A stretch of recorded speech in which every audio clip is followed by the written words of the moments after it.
Are you there? I hope you're there. If not, you're not hearing me speaking. Hey everybody, welcome back. This is Dwight. This is the Waismann Method Podcast. I want to ask you, are you there? If you're there, are your feelings there? And do you realize how different those two things are? You and your feelings. This is a fascinating look into the relationship that we have with our feelings today, as we're going to talk about several things, some of which tie into the situation we're in now with the COVID pandemic, and many of which transcend that to apply all different times. So mainly we're talking about the differentiation between our emotions and us as a person. We even get into a little bit of the discussion of what makes healthy or unhealthy repression of our feelings. So you're going to hear Clare Waismann and David Livingston and I have a great conversation about this. In the time of COVID.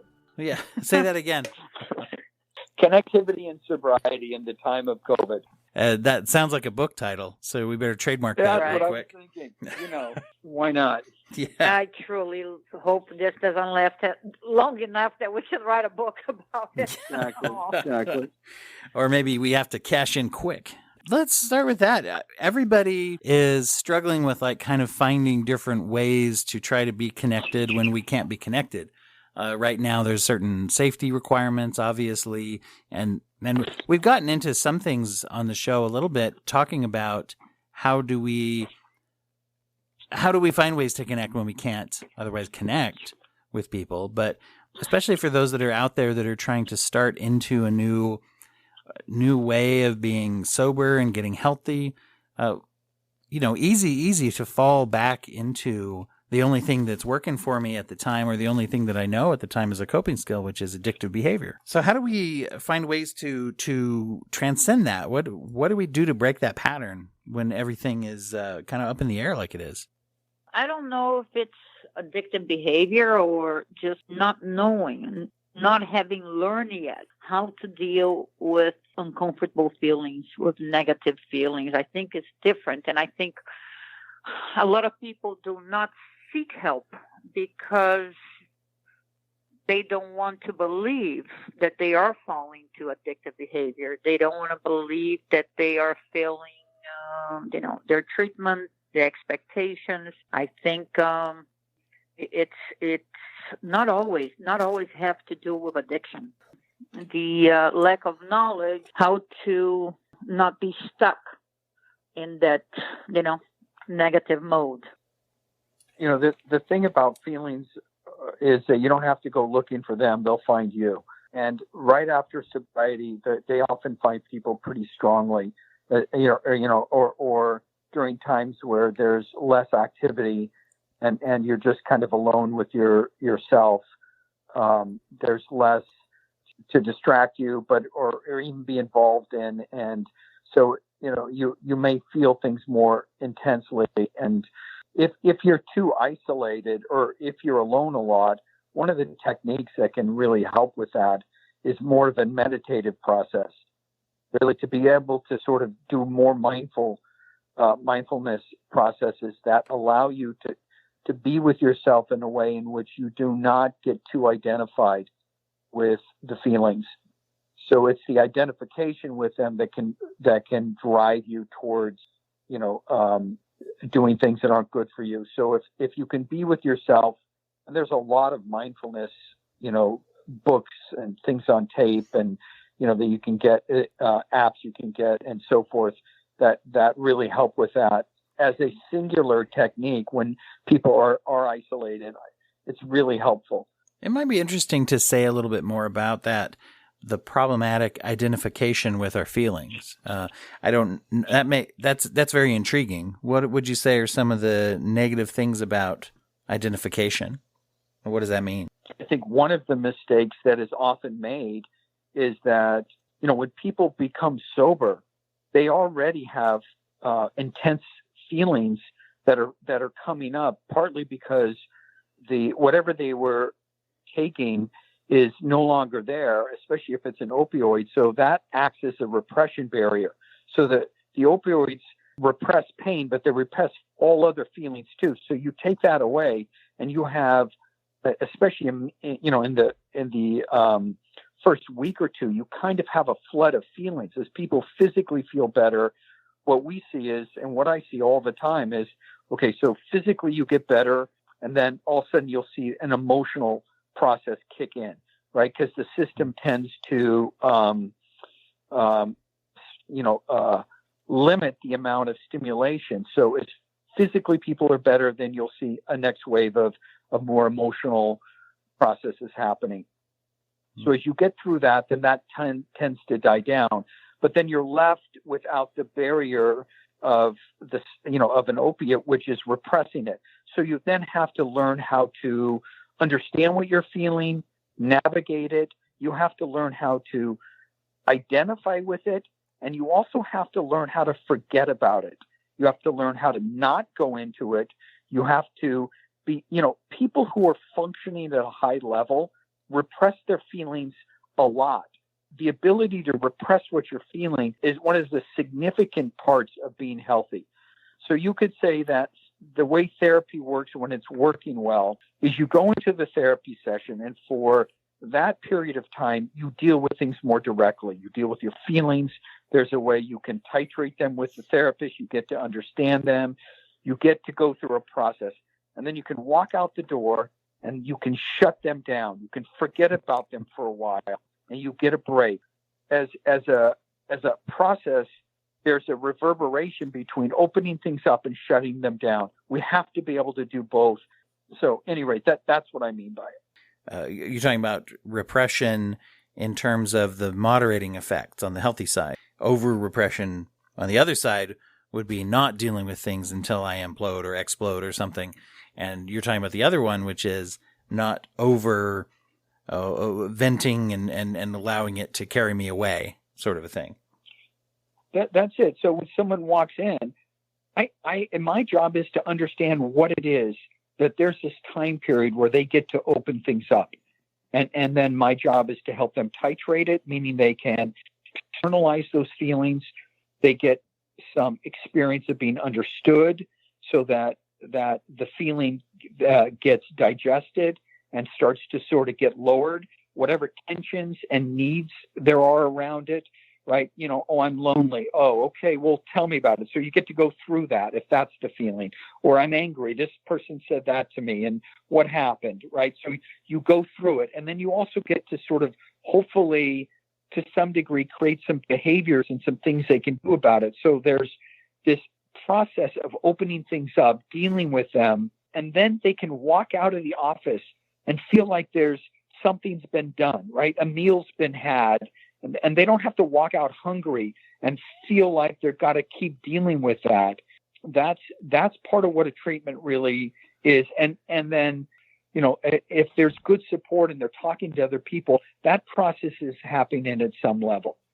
Or it can be. It can not always. Sometimes people are stirring things up in each other, which can have the opposite effect, which is, one of the dangers with treatments that are bigger, that have more variables in it. You don't necessarily know how a person's hearing the information that's coming out. And one of the things that typically does happen is that rawness of emotion can bleed into other areas of life, which is why the therapeutic approach can help you to not only be more open in kind of a general way, but to filter and apply that openness. Any feeling can be discomforting if it's intense enough or unfamiliar enough. And if I haven't really been feeling anything very strongly, and all of a sudden sobriety starts to happen and I'm not self-medicating anymore, everything can feel very overwhelming. More things like meditation and mindfulness processes that allow people to not repress feelings, but also not overly identify with them. To just see the nature of the mind-body process is this fluid state of things coming and going, in which you don't necessarily have to get identified with. It can be very helpful in slowing down any sense of compulsivity, because when you identify with something too strongly, it will push you and pull you in directions. And so the ability to be mindful and allow things to move in and out and see the nature of thoughts and feelings as just this changing, impermanent flow of, information, which is what it is, coming and going. It gives you a type of freedom, and you can sort of develop this observing ego in which you can kind of be with yourself in a way in which you're not necessarily so identified that you're caught up in it. The nature of all feelings is they will arise and they'll pass away. Okay. You don't even have to do anything about it. Sooner or later, they will all arise and pass away. The knowledge of that, the deep knowledge of that, is an immense help with cravings. People are familiar with the idea of having like an inner child kind of a thing, or even an inner child relationship or monologue with the child that's inside of us, right? Not as many people talk about the sort of internal parent, that part of us that sort of sits in a calm, confident place inside ourselves that can say, it's going to be all right. In a way, the more true self, the more confident, authentic self inside of us that can say, we're going to make it through. I am not sad. I am feeling sad. The sadness is passing through. I am here and will be here when it's passed through as well. Sort of an idea that differentiates that out so that we are not every feeling we are having. The ability to allow them to move in and out of us and feel like we don't have to hop on every train that comes by is an immense freedom and really useful when it comes to dealing with any sort of compulsivity. You don't develop that capacity instantly. It really takes a sustained effort. I'm curious, where do you think that interacts with the idea of discomfort? Claire, you talk a lot about that, about being able to accommodate and accept discomfort in our lives. And that's a powerful part of recovery from dependence.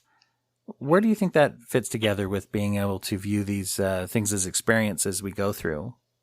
I think it's being able to really identify your feeling.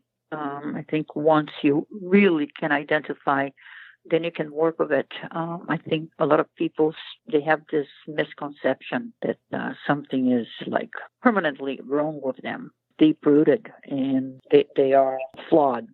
And I think that's where they get stuck. So it's truly understanding where the discomfort comes from, where the pain comes from. Once you do that, then you can see that path. But it's really having somebody help you recognize it and identify it. I think that's where David's job becomes so crucial for anybody to feel at least happy enough to live a healthy life.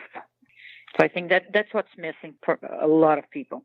That's why when you said the addiction, I went there because I think is the tags, the labeling that keep people so stuck and so scared of being part of that stuck community. So I think that's another thing that we accomplished to do at Domus Retreat that is so different than any other treatment.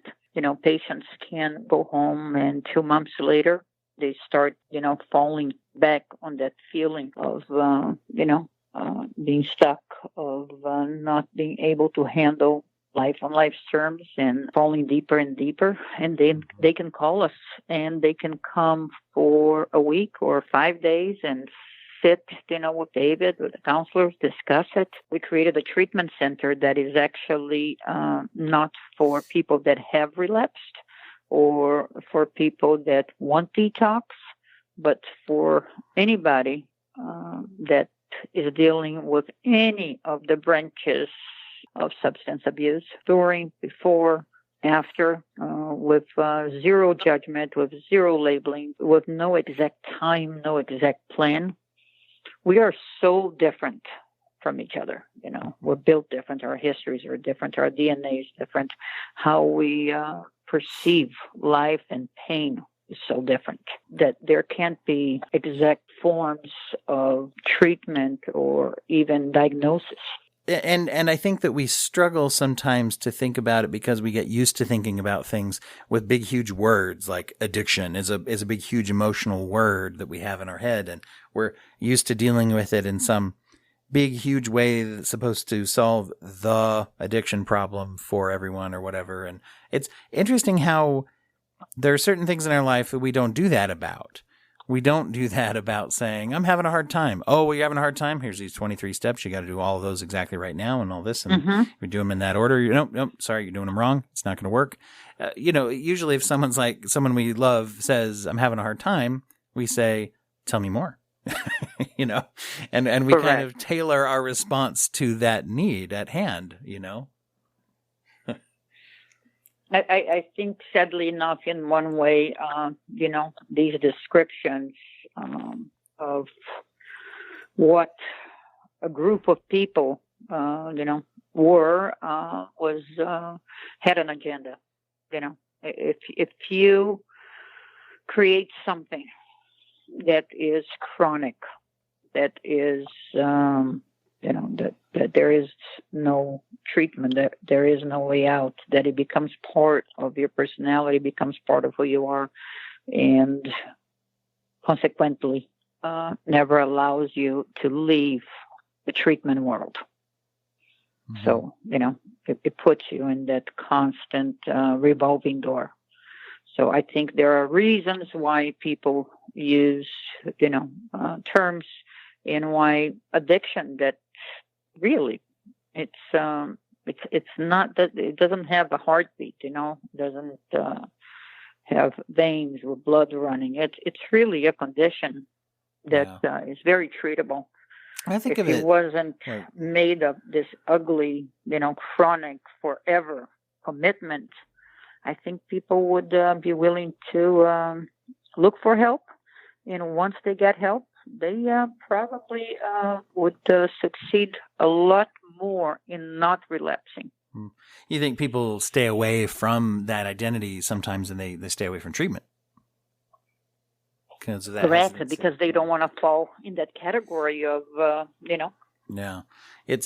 I was just thinking about what kind of knowledge is empowering versus what kind is limiting. And for some reason, as you're saying that, I was thinking about, I'm a person who, if I go for a long walk or if I go for a jog, I have issues sometimes with my ankles, where my ankles will turn easily. So if I'm going to go on a hike or especially go for a run or something, I sit and I rotate my ankles a little bit, warm them up, and bend my knees a little bit. And if I do that, I rarely have a problem. And if I don't do that, I frequently have a problem, right, with that. And I was just thinking about that as you were saying, what if, I don't know, what if I had to go to certain types of shoe stores only, or what if I had to wear certain types of, weak ankle clothes, or give some kind of like expectation that I would tell everybody when I met them, I'm a weak ankler over here. That wouldn't be very empowering for me. That would be very limiting. I probably wouldn't go for a lot of walks or anything. But at the same time, if I just go, oh yeah, give me a minute, let me sit down and, mess around with my ankles for a minute and move forward with confidence, that's empowering. So, I guess it depends how we look at our own self-insight, and do we use it as a labeling way that's a burden, or does it help us know how to work with ourselves better? I think in a way it causes, and David, you might think otherwise. I think in a way it causes an emptiness. It causes a disconnection from, from the human race.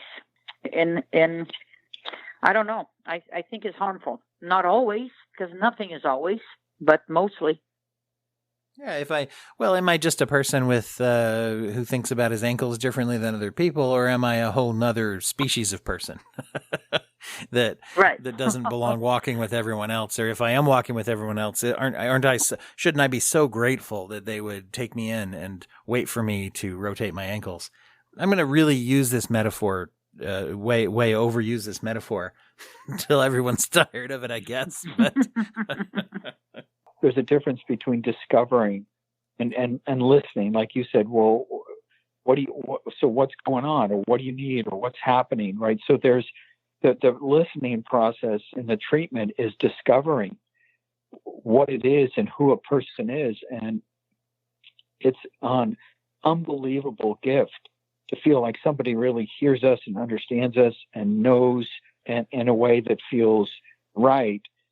That's maybe one of the most powerful and maybe the most important part of treatment. That we have to be taking something in from the outside into the inside that moves us, that helps us sort of broaden ourselves. And it's a hit or miss thing when you just have something built, right? It's like, oh, here's what we have to offer. And, parts of it might hit and parts of it might not, or maybe all of it doesn't feel right. Or maybe all of it does, but you can't, so really you're discovering. And I don't know, it's dangerous to go through a process of not discovering who the person is, what they're needing, where they're from, how they're developed, how they're organized, what their life is like on the outside, how they're organized inside. And as you can get a clearer and clearer picture of that, then you can just, you can tailor something that makes sense. I kind of wanted to reflect back around to something you'd brought up, which is that mindfulness of being able to sit with ourselves, to differentiate in a healthy way, to basically to notice and observe ourselves where we're at, right? What kinds of things do you suggest to people? What kinds of things do you suggest to people to initiate that? You mentioned meditation. How do people go about that? Okay, well, I guess the first thing I would say is I've talked to a number of people about doing it, and just about nobody ever does. So that's the thing, right? About meditation, yeah. Right.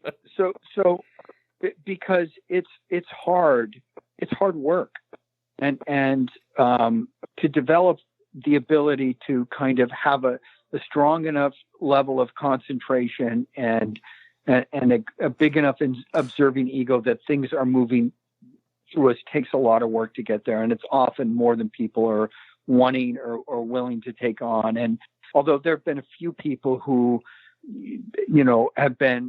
have a history in yoga and other things like that, who it's not a big leap, but for other people, it doesn't necessarily correlate. But one of the reasons I'm bringing it up today is because with COVID going on and with people feeling more isolated, it is a potential way of being able to be with yourself in a way in which you can suffer less, and it works. It's a valid perspective in that regard, but it's different than most therapeutic treatments, which has to do with two people, right? It has to do with the ability to get a level of care and a type of understanding that comes from the outside in. Meditation is a one-person psychology, but right now with limits around, connectivity and support, it might make more sense.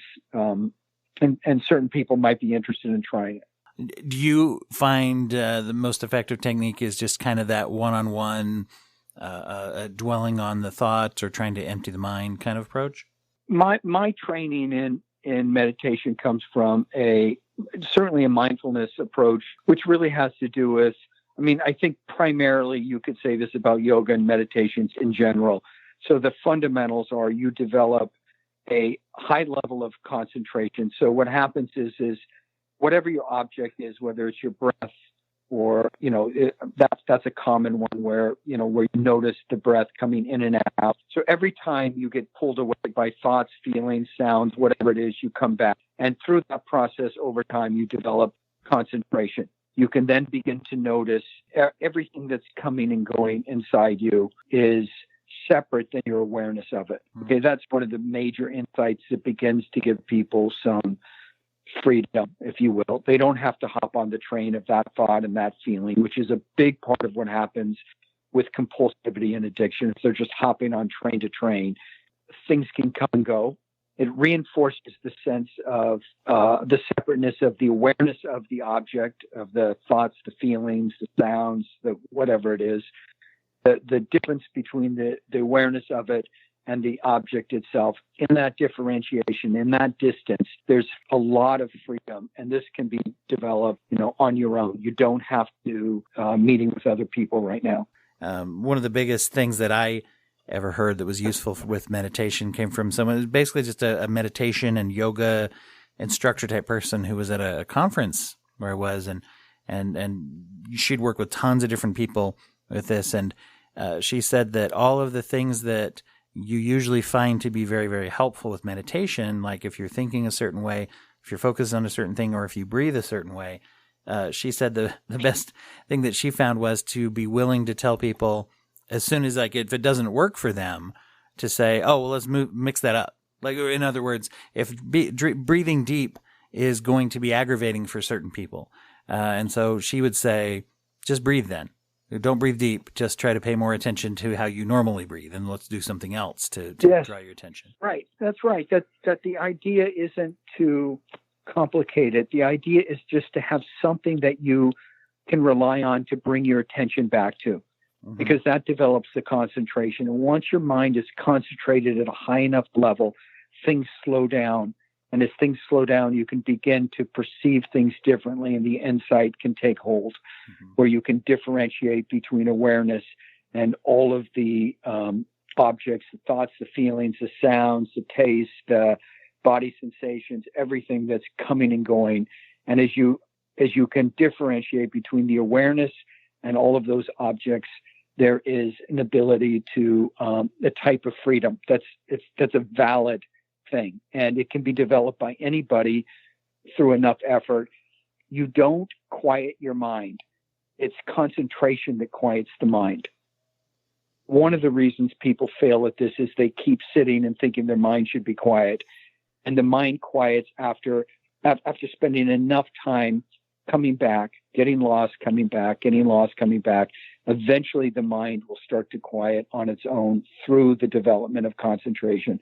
So when concentration's high, strong enough, all the other things start to take hold. But you have to be able to persist and develop the concentration. So that's the work of it. But the other thing that's important about this is that people who get better make a strong commitment.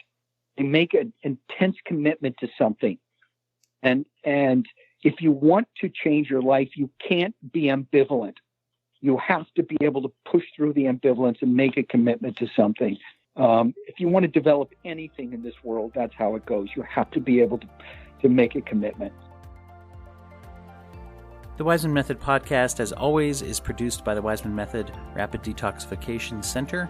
Learn more about our clinic and the work that we do at opiates.com. Live chat with us or call us on the phone. We'd love to talk to you. You can also interact with us on Twitter at Opiates. The music for this episode, as always, is the song Medical by the artist Clean Mind Sounds. This show is produced by Popped Collar Productions, a company helping you use podcasting to make your dreams come true. For Clare Waismann and David Livingston, I've been Dwight Hurst. Thank you so much for listening today, and we will be back at you again soon with more answers to your questions about dependence, addiction, and recovery. Remember to keep asking questions, because if you find the right questions, you'll find the right answers. If you find answers, you will find hope. Bye-bye for now.